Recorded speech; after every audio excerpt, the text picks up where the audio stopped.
Boa noite, meus irmãos. É sempre uma alegria estar aqui com os irmãos e hoje especialmente compartilhando a palavra de Deus. Me sinto muito honrado, né? E esse púlpito aqui, ele é de alto nível, né? Então eu estou meio cuidadoso, né? Estou um pouco acanhado aí, mas que o Senhor, de fato, fale conosco nessa noite por meio de sua palavra. Irmãos, nós temos visto um esporte que é um pouco novo se comparado a outros esportes, crescer muito nesses tempos. Ele se chama MMA. Vocês conhecem MMA? Artes marciais mistas. É um esporte em que você pode lutar qualquer arte marcial, ou tem algumas que te dão mais vantagens, como o jiu-jitsu, ou então o taekwondo, ou enfim, várias outras lutas lá. E esse esporte você pode usar elementos de várias artes marciais para conseguir derrotar o seu oponente. E tudo isso por causa de um cinturão. Você, quando ganha o campeonato mundial, depois que você se torna o número 1 do mundo na sua categoria de peso, é dividido por peso, você ganha um cinturão, mas não é qualquer cinturão, é um cinturão bonitão. Ele é grandão, enorme, né? Todo a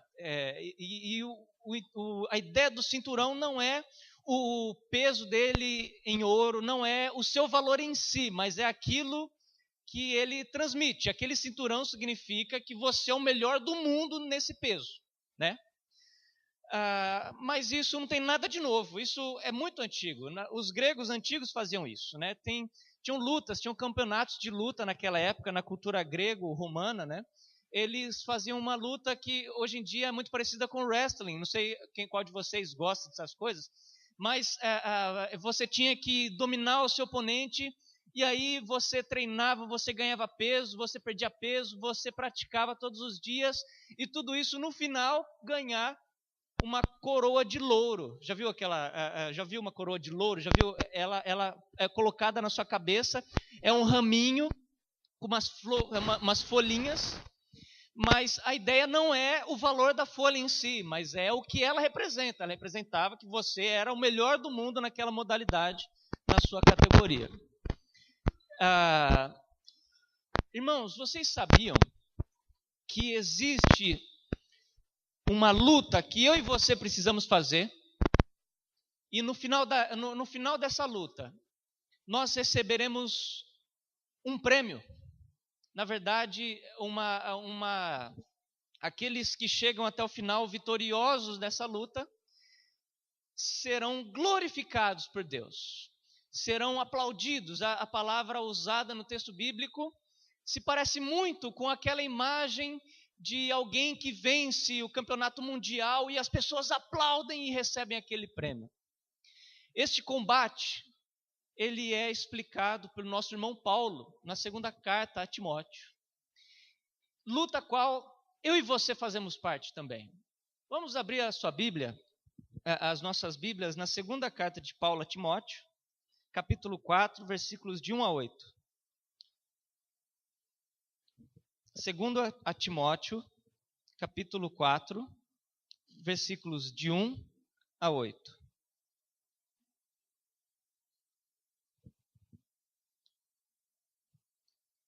Segunda carta de Paulo a Timóteo, capítulo 4, de 1 a 8.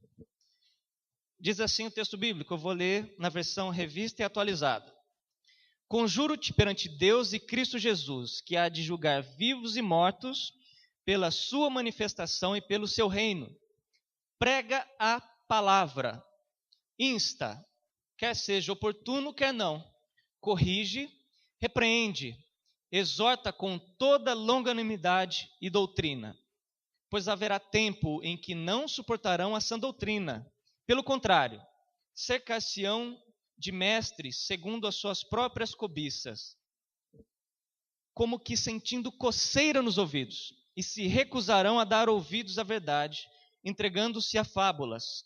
Tu, porém, sê sóbrio em todas as coisas, suporta as aflições, faz o trabalho de um evangelista, cumpre cabalmente o seu ministério. Quanto a mim, estou sendo já oferecido por libação, e o tempo da minha partida é chegado. Combati o bom combate, completei a carreira, guardei a fé. Agora já a coroa da justiça me está guardada, a qual o Senhor, reto juiz, me dará naquele dia, e não somente a mim, mas também todos quanto amam a sua vinda. Irmãos, esse texto, ele começa de uma forma interessante. Paulo, ele durante a sua carta a Timóteo, ele dá vários conselhos e ordens para Timóteo. Algumas coisas que ele fala a Timóteo têm cara de um conselho, uma coisa que seria muito bom que Timóteo fizesse. Outras coisas, Paulo deixa muito claro que seria uma ordem qual não poderia ser desobedecida. E a fórmula usada por Paulo, na minha versão traduzida como conjuro-te, ela dá a ideia de algo que Timóteo, sem dúvida, deveria fazer. E essa ordem, ela é muito simples.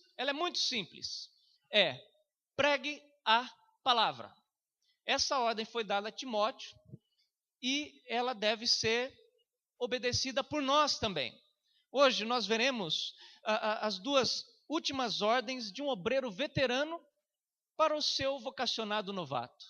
Timóteo estava prestes a morrer, ele sabia que ia morrer, tanto é que ele mesmo disse isso: quanto a mim, minha vida está sendo oferecida por libação. A vida dele estava sendo entregue, ele estava prestes a morrer. E antes de morrer, ele estava escolhendo muito bem as palavras, as últimas ordens, as últimas coisas que deveriam ser ditas, as últimas coisas que ele gostaria que Timóteo soubesse. As ordens dele são várias, nós vamos nos ater a duas ordens, tá? Então aí no seu boletim tem o lugar para você marcar. São 2 ensinos principais, tá? Lógico que dentro desses tem vários, vai ser bem rico, o texto é muito rico. Nós vamos até as partes principais, mas a primeira delas é muito simples. Pregue a palavra. É isso que Timóteo ouve do seu mentor, Paulo. Pregue a palavra. Interessante que Paulo não diz pregue sempre sobre a palavra. É diferente. Pregar sobre a palavra é diferente de pregar a palavra. Pregar sobre a palavra é você inspirar-se na palavra de Deus e dizer coisas que você entendeu a respeito dela, né? Você abre um texto bíblico e aí você começa a viajar na maionese. O pastor Joveci sempre diz isso, né? Aquele cara abre a Bíblia, lê um texto bíblico, foge do texto bíblico e nunca mais volta para o texto bíblico, né? Isso é pregar sobre a palavra. Paulo diz que nós devemos, Timóteo deveria e nós também, pregar a palavra. Isso significa que a palavra não é nossa fonte de inspiração, ela é o conteúdo de nossa pregação. E eu louvo a Deus, porque esta é uma igreja que se preocupa com isso. Pregação expositiva é isso, é você pregar a palavra. Isso tem um duplo desafio para nossas vidas. Na verdade, um desafio muito grande e um grande consolo. Por quê? Essa verdade nos desafia porque nós devemos conhecê-la primeiro. Isso significa que a nossa responsabilidade é muito grande. Precisamos ler a palavra de Deus, estudá-la, memorizá-la, conhecê-la de capa a capa, para que possamos ter a oportunidade de ensiná-la para as pessoas que nós amamos, que nós conhecemos. Por outro lado, isso nos conforta, porque nós percebemos que não é necessário que nós fiquemos falando a respeito de conceitos filosóficos complicados. Isso significa que nós não precisamos ficar rebuscando, deixando as coisas mais difíceis, tornando as coisas finas, falando coisas difíceis. É só você ler a palavra, compreendê-la e dizer o que a Bíblia diz para as outras pessoas. Você abre um texto bíblico, entende o versículo bíblico e diz isso para outro. É simples, né? É simples. É isso que Deus quer que façamos. Pregarmos a palavra. É só isso. E Paulo dá maneiras como a palavra deve ser pregada. A primeira forma que a palavra deve ser pregada está implícita nessa ordem que ele diz para Timóteo, no versículo Peraí, só um detalhe, eu tinha até me esquecido aqui. Essa ordem, Paulo, ele coloca Timóteo contra a parede aqui. Ele diz o seguinte: conjure-te perante Deus e Cristo, que há de julgar vivos e mortos. Ele está dizendo que ele daria uma ordem que seria pregue a palavra, né? E ele diz que essa ordem está sendo dada diante de Deus e de Cristo, que há de julgar vivos e mortos. Ou seja, em outras palavras, Paulo está dizendo: olha, eu vou te dar uma ordem que você deve obedecer. Presta atenção, Jesus vai voltar e um dia vai julgar todas as pessoas para ver se essas pessoas fizeram aquilo que eu mandei, ou seja, pregar a palavra. Interessante que Cristo há de julgar vivos e mortos, ou seja, se você estiver vivo, ele vai te julgar. Se você estiver morto, ele vai te ressuscitar para te julgar. Ninguém vai escapar. Todo mundo será julgado para ver se cumpriu a ordem que Paulo deu de pregar a palavra. E ele há de julgar por meio da sua vinda, né? A minha versão diz essa, no grego, a palavra é epifaneia, de onde nós tiramos epifania, uma aparição sobrenatural. Cristo um dia vai aparecer nos céus e há de julgar vivos e mortos. E diante de Cristo, que há de julgar vivos e mortos, Paulo nos diz: preguem a palavra. Preguem a palavra. Você será cobrado disso. Pregue a palavra. Insista. Essa palavra, ela era comumente colocada num contexto militar. Sabe quando você passa numa área militar, talvez tenha alguns militares aqui, você vê alguns soldados nos postos lá de vigia, armados, prontos para caso aconteça alguma coisa, ele está lá armado, né? Em volta ali de vigia, geralmente num lugar mais alto, não sei, ali em cima, com uma arma na mão, e ali pronto, essa é a ideia, é você estar preparado. Insista, esteja pronto, né? Permaneça firme no propósito de pegar a palavra. E nós devemos fazer isso em dois tipos de situação. Paulo diz, em tempo e fora de tempo. Vamos entender o que Paulo quis dizer. A palavra grega também é conhecida, a palavra kairos. Você já ouviu falar essa palavra? Não é tempo cronológico de relógio, é tempo oportuno. A ideia é que mesmo o tempo sendo favorável e o tempo não sendo favorável, nós devemos pregar a palavra e permanecer sempre apostos. Uma vez eu trabalhava numa confecção, e tinha um rapazinho que chegou lá, ele era um rapazinho bem novo, assim, não que eu não fosse, né? Mas ele conseguia ser mais novo do que eu, e ele se dizia crente. Ele fazia algumas coisas lá que me deixaram meio em dúvida, se não parecia muito de vez em quando, mas ele gostava de, durante o trabalho, ficar parado, assim, debruçado numa mesa que tinha lá, conversando com as pessoas. E eu era supervisor dele. Então, eu tinha que chamar a atenção dele, porque ele ganhava para trabalhar, né?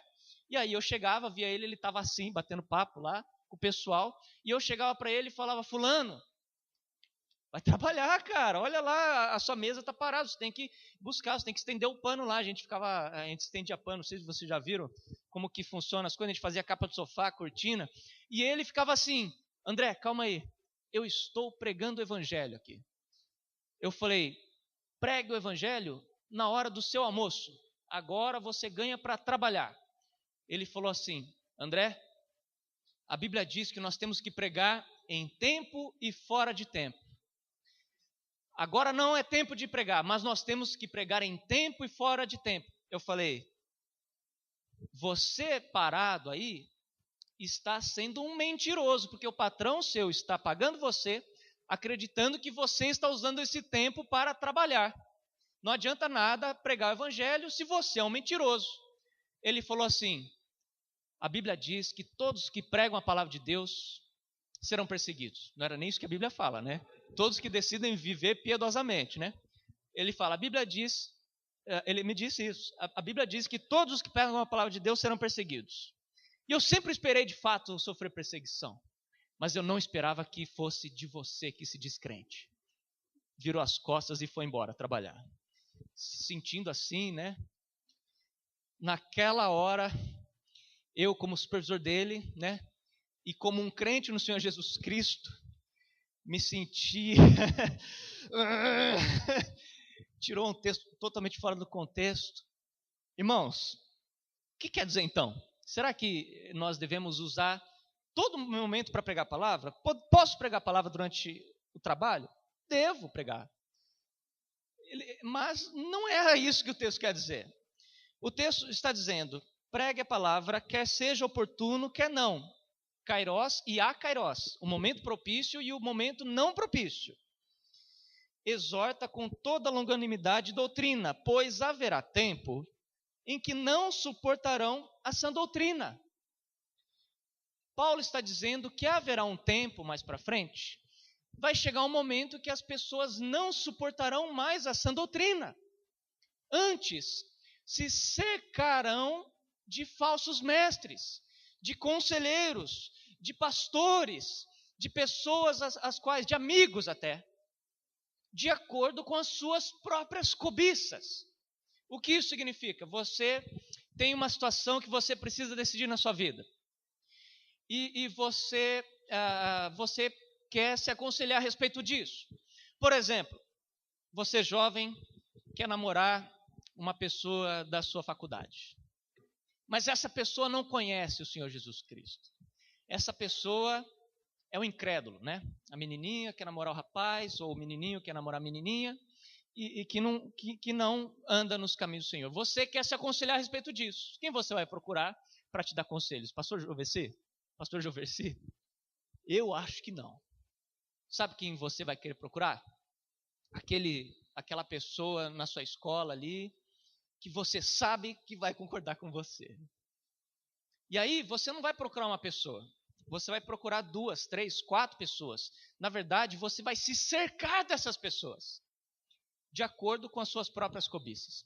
Quer um outro exemplo disso? E aí vocês vão entender o quanto é sério isso.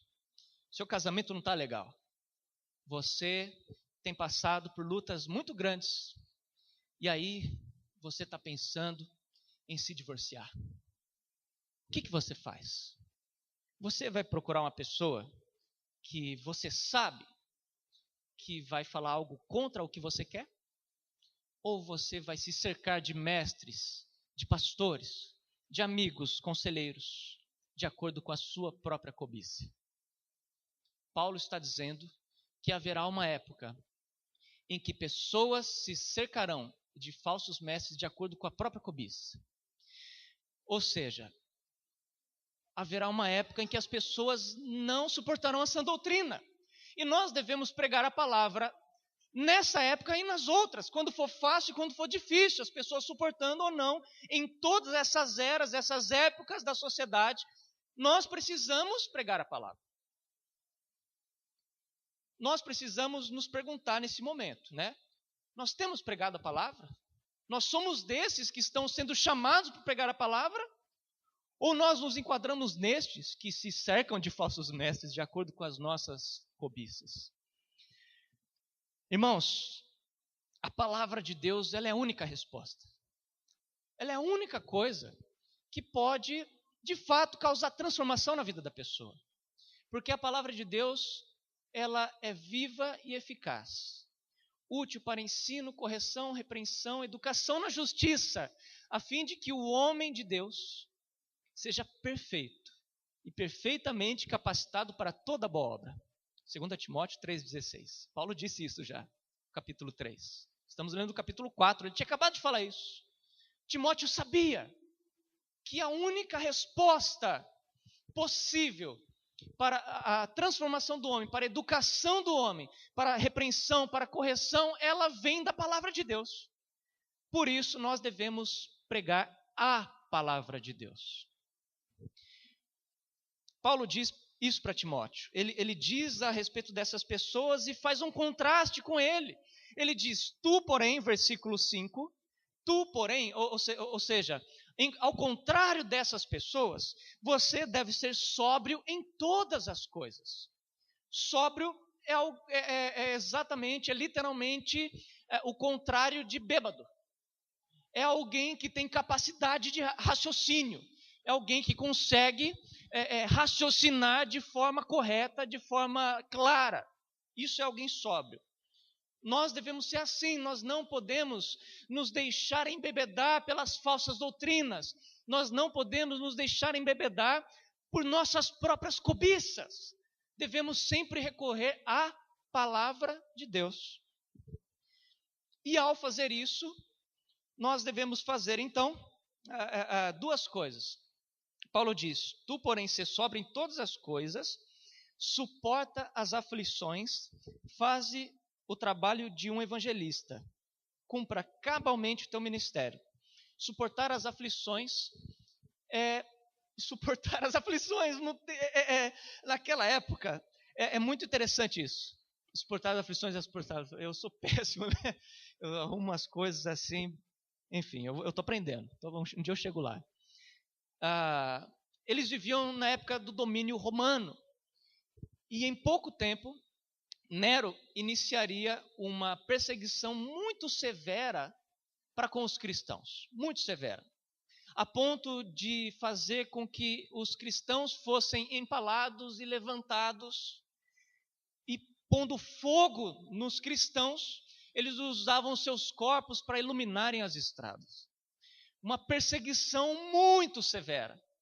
E quando Paulo convoca Timóteo para fazer o trabalho de um evangelista, ou seja, pregar a palavra, era a mesma coisa que convocá-lo para morrer.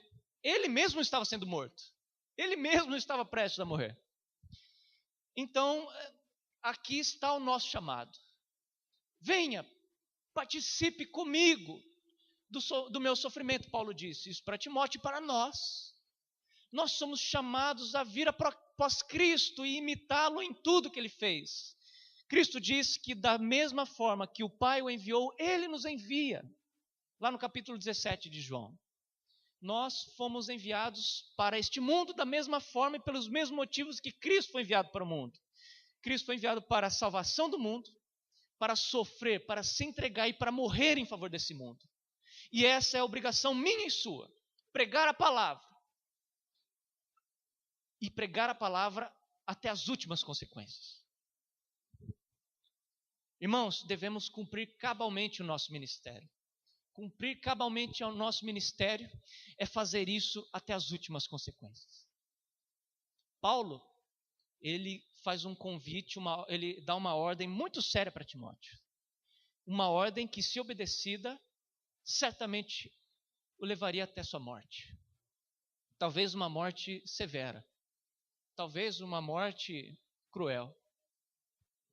Mas Paulo, ele, ao convocar o seu pupilo, vou dizer assim, o seu discípulo, né? Ao convocar o seu discípulo para vir e junto com ele caminhar em direção a uma perseguição tão severa quanto aquela, ele mostra em si mesmo o exemplo de quem já fez isso. Ele diz: quanto a mim, eu já estou sendo oferecido por libação. Ele diz: Timóteo, faça isso. O meu tempo aqui está acabando. Você precisa assumir este ministério. Eu já estou indo embora. Pregue a palavra. E Timóteo, ele era filho na fé de Paulo. E ele conhecia Paulo, ele já tinha feito viagens missionárias com ele, ele conhecia como as coisas funcionavam. E Paulo chega para ele e então começa a trazer a imagem de Timóteo algumas coisas que nós devemos então, para entender o que Paulo quis dizer, devemos às vezes imaginar, visualizar o que Paulo estava dizendo. Ele traz algumas imagens. A primeira imagem que Paulo traz para ele é a imagem de um sacerdote fazendo oferta por libação. Você sabe o que é uma oferta por libação?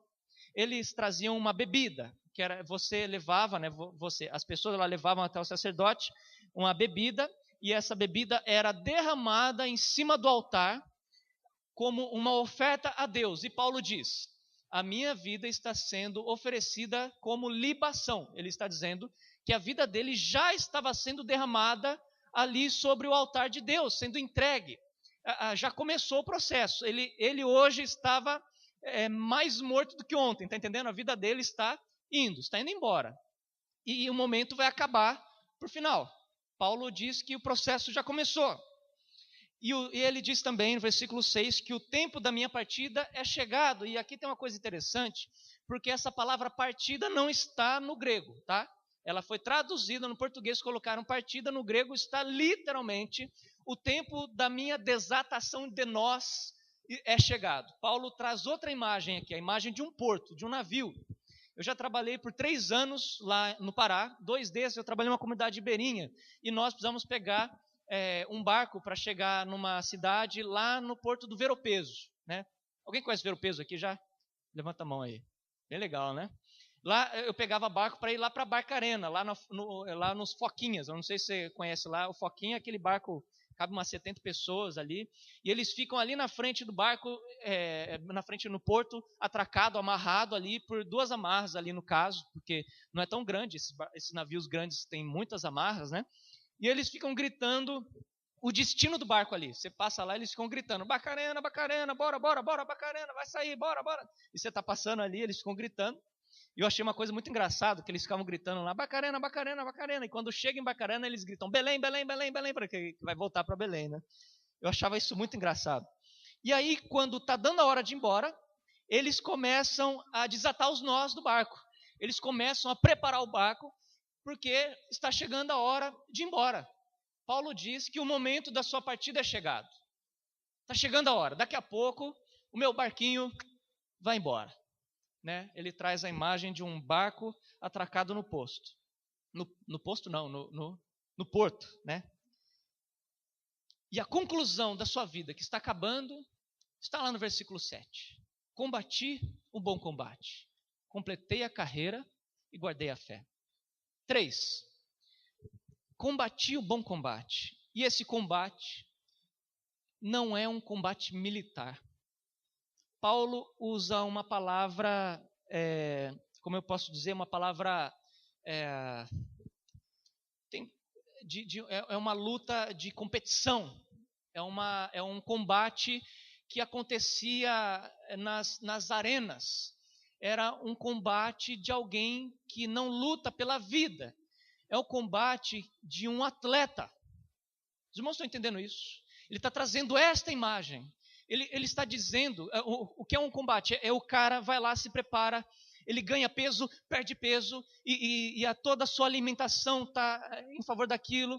Ele conhece o seu oponente, ele sabe o estilo de luta do seu oponente, ele começa a saber os pontos fortes e começa a treinar justamente as coisas que podem trazer a vitória para o seu oponente. Ele passa por meses se preparando, e até um momento para fazer uma luta que vai durar 10 minutos no máximo, né? Mas são 10 minutos que podem lhe trazer uma glória que não pode ser explicada. Ele se prepara, ele dá seu sangue. Alguns lutadores, inclusive, acabam quebrando ossos no seu treinamento. Né? O Anderson Silva, lutador famoso brasileiro, quebrou uma costela quando ele estava treinando contra um oponente, o Chael Sonnen, numa luta muito importante da carreira dele. Ele quebrou a costela, se preparando para essa luta. Que a gente vê lá 5 minutos, lá, nocauteou o cara, acabou a luta. Né?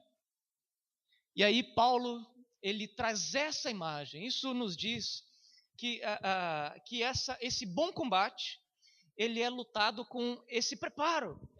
Exige algo de mim, de você. Nós temos que correr atrás, nos preparar, não é fácil. E Paulo diz, eu combati um bom combate. E eu completei minha carreira. Eu fui até o final. Eu cumpri cabalmente o que Deus me ordenou.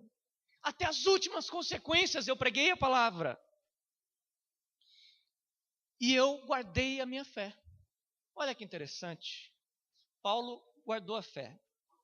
O bom combate é sempre o combate da fé. Irmãos, você passa por lutas na sua vida? Essas lutas, sabe para que são? Por sua fé. Por que Satanás o atacaria e tiraria o seu dinheiro? Para quê? Para comprar McLanche Feliz no McDonald's do inferno, né? Para que Satanás permitiria que você ficasse doente. Ele não é dono de uma rede de farmácias. Ele não vai ganhar nada com isso. Para que Satanás atacaria a sua família? Destruiria a sua vida? Para quê? Para quê? As nossas lutas têm que ser bem cuidadosamente escolhidas. Existem combates e bons combates. Devemos lutar o bom combate. E o bom combate é esse, é o combate da fé. Se você luta contra o câncer, eu tenho que te avisar. Um dia você pode perder. E você pode morrer. Se você luta contra por sua vida financeira, eu tenho que te avisar. Um dia você vai se endividar. Um dia você vai passar por dificuldades. Se você luta por sua família, pelas pessoas que você ama, eu tenho que te avisar, você vai se frustrar um dia. Um dia, alguém que você ama vai morrer. Alguém vai te trair, não sei. Mas, se as nossas lutas são as lutas da fé, ou seja, se você luta o bom combate da fé, e você passa por todas essas coisas, mantendo a fé, permanecendo na fé, você é vitorioso. Você é vitorioso.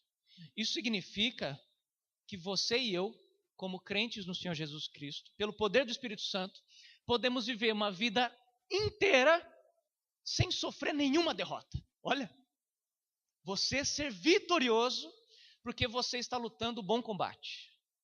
Você está lutando o combate da fé. Isso significa que se você, aos olhos do mundo, é um derrotado porque você não tem uma vida financeira boa, porque aos olhos do mundo você está doente, você tem muitas coisas acontecendo, mas você permaneceu na fé, você é vitorioso. Você é vitorioso. Irmãos, permanecer na fé pode ser interpretado de duas formas. Pode ser interpretado como permanecer crendo em Deus. Essa é a primeira interpretação. A segunda interpretação, e mais provável nesse contexto, é permanecer na sã doutrina de Deus. Porque a palavra fé, ela tem esse duplo sentido. Quando em Atos, por exemplo, fala que não poucos sacerdotes obedeciam à fé dos apóstolos, não está dizendo essa fé que está na mente dos apóstolos, né? Está falando a doutrina dos apóstolos. Fé é um sinônimo de palavra de Deus. E Paulo foi ambíguo aqui, creio eu, que propositalmente nós devemos lutar o bom combate da fé. E quem é que vence o bom combate da fé? Aquele que permanece crendo em Deus, firme em sua palavra. Legal, né? As duas grandes ordens de Deus para nossas vidas são essas duas. Pregue a palavra. Permaneça na palavra. Permaneça na palavra. Sempre firmes na palavra. Firmados na sã doutrina. Firmados numa fé inabalável naquele que se fez homem por mim e por você. Habitou entre nós. Se fez a semelhança de pecadores. Para que eu e você pudéssemos ter vida. E vida abundante. E Ele é digno de honra e glória. O Senhor Jesus Cristo. E esse mesmo Cristo que morreu e ressuscitou por nós, Ele nos envia para este mundo. E Ele nos ordena: preguem a palavra. Façam discípulos, ensinando-os a guardar todas as coisas que vos tenho ordenado. Pregue a palavra, em tempo e fora de tempo, em qualquer situação. Irmãos, Paulo diz que no futuro as coisas vão ficar mais difíceis. Ele está se referindo a um contexto de últimos dias, no qual nós já estamos, em que pouco a pouco as coisas vão cada vez se tornar mais difíceis. Nós somos avisados disso. Nos últimos dias, as pessoas amarão mais as coisas do mundo do que a Deus. Nos últimos dias sobrevirão tempos difíceis, nos últimos dias, nós já estamos nos últimos dias. Isso só vai piorar. As pessoas vão aceitar menos, as pessoas vão se afastar mais de Deus, as pessoas vão ficar mais reservadas, as pessoas não vão querer cada vez mais, em geral, num contexto, claro, Deus pode fazer algo especial em um lugar ou outro, mas, em geral, vai ficar cada vez mais difícil. Não existe tempo mais propício para a pregação do Evangelho do que hoje. Hoje, este é o momento que nós devemos pregar a palavra e permanecer nessa palavra. Até porque também, muito se fez nesses últimos tempos no contexto de missões. O Evangelho chegou em muitos lugares. Nós somos brasileiros. E nós cremos no Evangelho do Senhor Jesus Cristo, em livros que foram escritos lá na Palestina, chegou até nós. Né? Para aquela época aqui seriam os confins da terra. Aonde o Evangelho poderia chegar com facilidade, já foi, tá? Já foi. Tem lugares que ele não foi pregado? Sim, tem vários lugares. Aonde são? Os lugares mais difíceis. Os lugares onde é mais difícil chegar. Os lugares onde existe maior perseguição. Os lugares onde tem catástrofes naturais. Os lugares mais difíceis. Então, cada vez mais a pregação do Evangelho vai ser cada vez mais difícil. Em todos os sentidos. Devemos pregar a palavra hoje. Hoje. Pregar a palavra e permanecer na palavra. Paulo diz isso para Timóteo e diz que ele já tinha feito isso. E agora, no versículo 8, já indo para o final, Paulo diz: já agora a coroa da justiça me está guardada, a qual o Senhor, reto juiz, me dará naquele dia. Irmãos, Paulo diz: eu lutei o bom combate, eu me preparei, eu estudei, eu corri, eu fui até o ringue, eu lutei o bom combate, eu prevaleci no bom combate. E agora, a coroa da justiça me está reservada, o prêmio para aqueles que fazem todas essas coisas. E essa coroa não é uma coroa de ramos, de louro, não é uma coroa de ouro, não é um cinturão, né? Feito de ouro, ou de cobre, ou de outro material. Mas uma coroa incorruptível. Uma coroa que é chamada de a coroa da justiça. A coroa era dada como prêmio ao atleta e o rendia glória, rendia aplausos, ele era ovacionado pelas pessoas. Essa é a imagem que Paulo traz para Timóteo. E ele diz que a sua coroa já estava reservada. Paulo não diz que Deus um dia dará a coroa. Paulo não diz que Deus providenciará um prêmio lá no futuro. Hoje, para os que pregam a palavra e permanecem nela, o prêmio já está reservado. E não está reservado por qualquer um. Está reservado pelo justo juiz.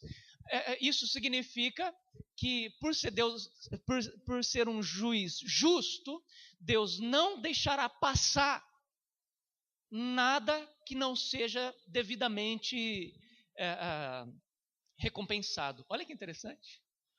A qual será dada pelo justo juiz, aquele que sabe recompensar. Irmãos, presta atenção no seguinte: não existe maior glória do que aquela que só pode ser dada por aquele que tem toda a honra e glória. Interessante isso, né? Não existe maior glória do que aquela que só pode ser dada por aquele que é dono de toda a honra e glória. E este que é dono de toda a honra e glória diz que está disposto a compartilhar uma parte dessa glória para aqueles que pregam a palavra e permanecem nela até o final. Paulo diz: a minha coroa já está reservada.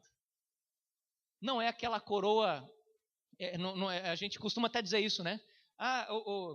Isso aí vai me dar uma pedrinha a mais na minha coroa lá no céu. Lá. Não sei como é que é essa coroa. O texto é uma figura de linguagem. Não significa que existe uma coroa lá no céu. Lá. Paulo está se referindo à glória que ela trazia. Os irmãos estão me acompanhando aí, né? O que representava uma coroa. Paulo diz que a sua recompensa já estava reservada, mas ela não seria entregue hoje. O momento de entrega, a cerimônia de entrega dessa coroa, dessa recompensa, é futura. Será na vinda de Cristo. Cristo, ele viria um dia e virá e recompensará aqueles que pregam e permanecem na palavra firmes até o final.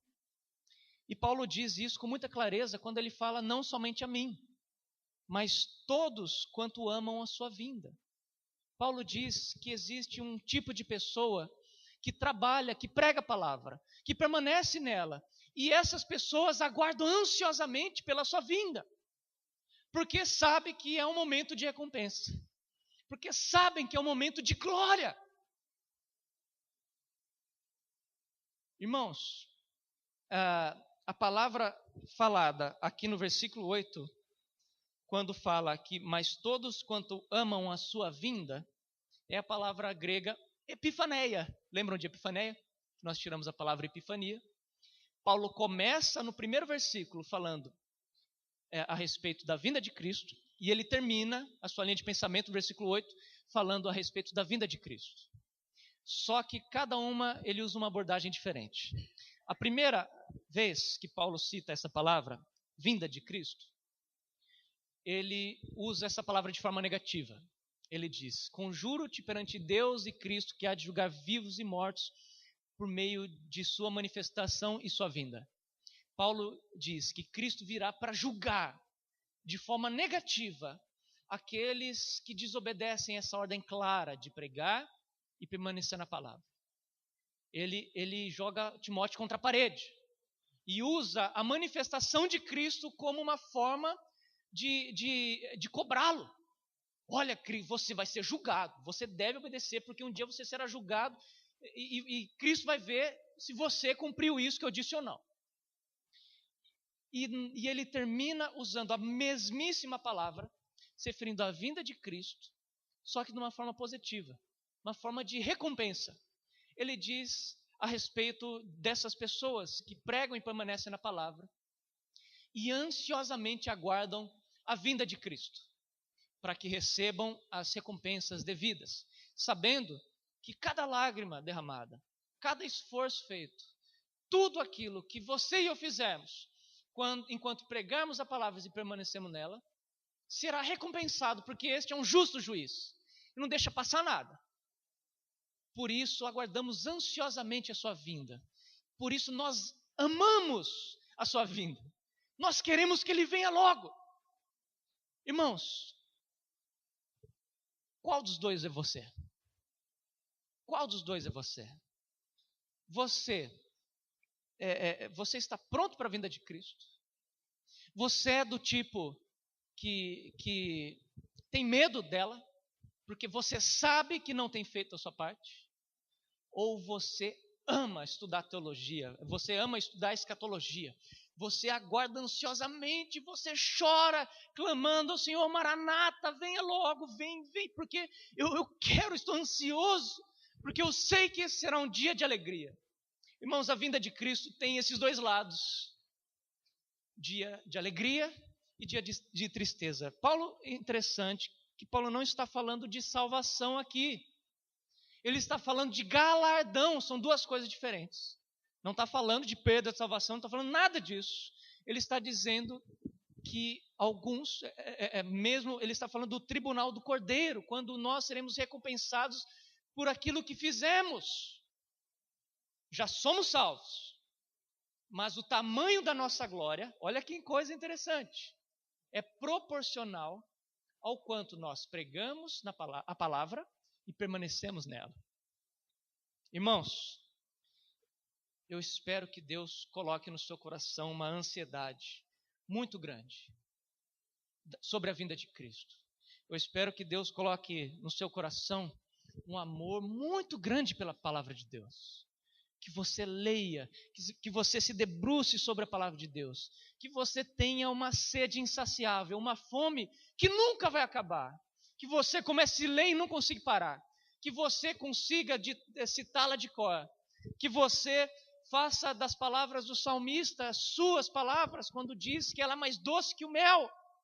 que você encontra alegria, que elas são a sua alegria, que a palavra de Deus é aquilo que te faz feliz.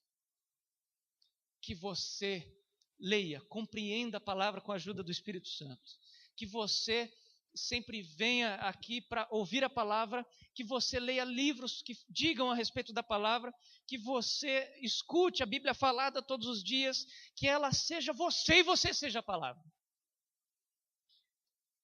E que você diga a palavra para todas as pessoas que você ama. E que você permaneça sempre firmado na palavra, em todas as circunstâncias. Que você lute o bom combate. E que você possa passar por qualquer luta na sua vida. E poder chegar até o final, podendo dizer que você fez tudo isso. E guardou a sua fé. Guardou a sua doutrina. Guardou a confiança no seu Senhor. Porque Ele é digno de toda honra e glória. E recompensa a todos aqueles que pregam e permanecem na sua palavra. Amém.